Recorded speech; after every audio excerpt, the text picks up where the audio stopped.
Panicked oil executives are apparently pressuring Donald Trump right now that he has to go back in and snatch control over the Strait of Hormuz away from Iran, which, if he were to try to do that, would obviously be an incredibly complicated and costly and likely very deadly operation.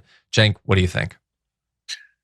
Yeah, so right now, both the oil companies and Israel are saying, hey, schmuck, we're your donors. You're gonna do as we tell you, and we want that Strait of Hormuz open. So now on the other hand, if we go to try to open up the Strait of Hormuz, the whole planet's gonna blow up. So we're stuck. But let's tell you about the consequences of what the oil companies are saying. Exactly, and this really gets into one of the potentially most worrying long-term consequence, not only of the ceasefire, but what might become the new permanent status quo, which is the new tolls that it seems like Iran is getting real comfortable with the idea of charging going forward. So sort of remind everyone that the Strait of Hormuz before this war was just totally open. People seem to forget that. I don't want them to forget that we didn't go in to like fix this problem. We created the problem and are now desperately scrambling to fix it. And they weren't charging tolls for transport before. You did not have to ask the Iranians for permission to go through before. All of that is new. All of that was given to you by Donald Trump, JD Vance, and Pete Hegseth. So now they're saying in these negotiations to potentially turn the 2-week ceasefire into a permanent end to the war, that they expect that they will be able to continue to do those tolls. And the fossil fuel industry doesn't like that. They don't want to have to factor in massive new costs. And I would also just point out before we jump into their quotes, we hear $1 million, $2 million per ship, and that is what Iran is asking for right now. But once you get used to the idea that they are charging tolls, it does not need to stay at $2 million. They can modify it if they want to put pressure on the United States or China or the Gulf or other countries. So just bear that in mind. Here is an anonymous oil executive or oil industry consultant talking to Politico saying, hell yes, when asked if executives were contacting the White House to protest a toll on Hormuz.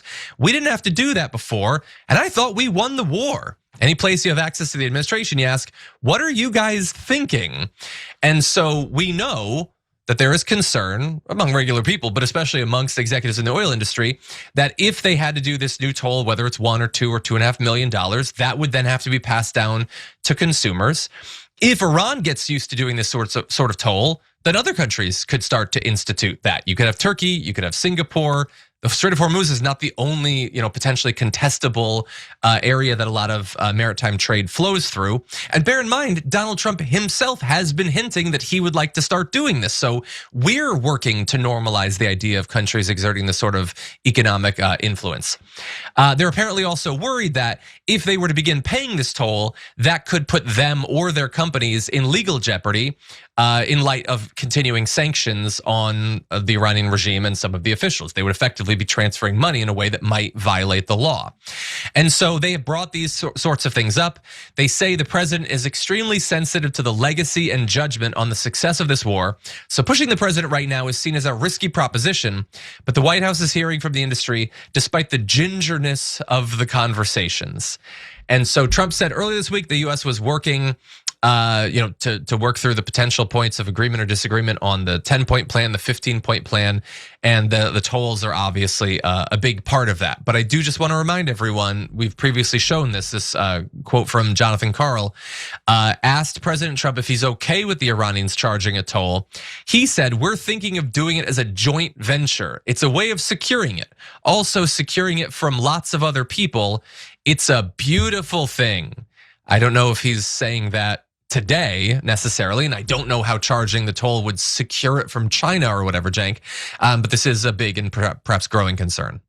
Yeah, so there is no joint venture. He pulled it straight out of his ass. Like that's not a thing that anyone has confirmed. Pakistanis have never said anything about a joint venture. The Iranians are like, joint venture?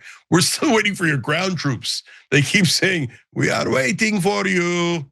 Okay, like no one on planet Earth has talked about a joint venture. Trump totally made it up, okay? The Iranians aren't like, oh yeah, we're charging 2 million per ship as a toll. But you know what? We'll give some of it to America, the country that had just attacked us and killed 3,500 people at a minimum, right? Including tons of school children. No, that's not a conversation that's happening. So someone else wrote in with a really good question in this case. Make It Make Sense 1988 wrote in on Super Chat. I got challenged on the metrics by which I stated I believed Iran to be winning. Their rebuttal was to compare losses of military personnel / equipment and leadership. How would you counter this? Because I was stumped, TYT for life. So I appreciate you and I appreciate your question. So it's directly related to this story. Why? So guys, how do you know who's winning? Have we killed more of them? Of course we have. Have we destroyed more of their ships and planes and equipment? Of course we have. Our firepower is so vastly superior to theirs, right? So why do the Iranians feel like they're winning? I mean, they're almost overconfident. What you're never seeing it in mainstream media, we should show you more of it here because we see it.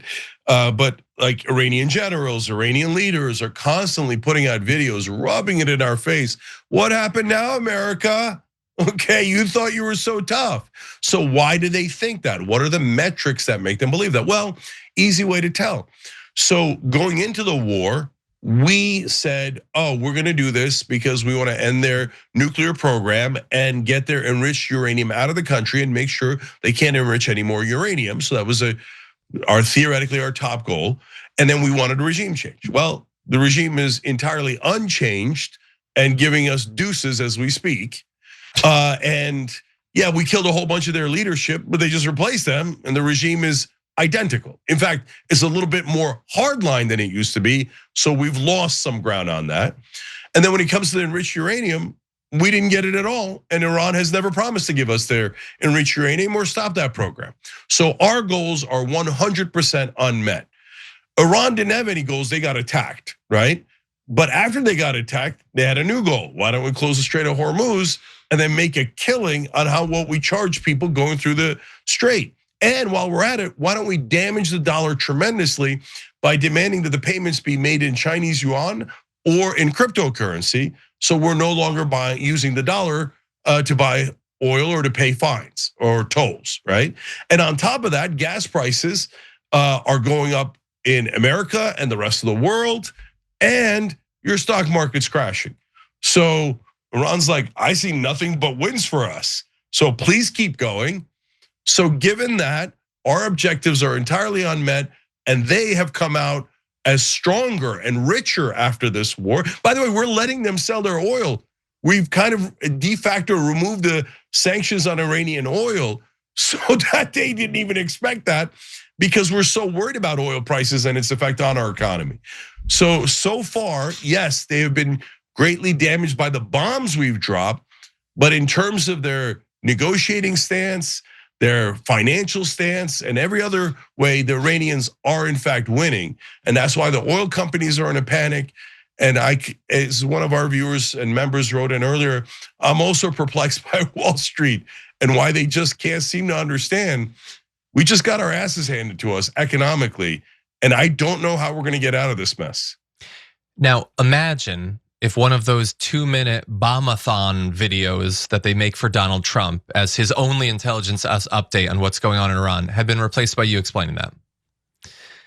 He might come away with a different conclusion about how the war is actually going. But no, Donald Trump and Pete Hegseth appear to believe that if they just blow up some more hospitals and schools, that we'll win. And that's just not how it works in any way. Every time you ring the bell below, an angel gets his wings. Totally not true, but it does keep you updated on our live shows.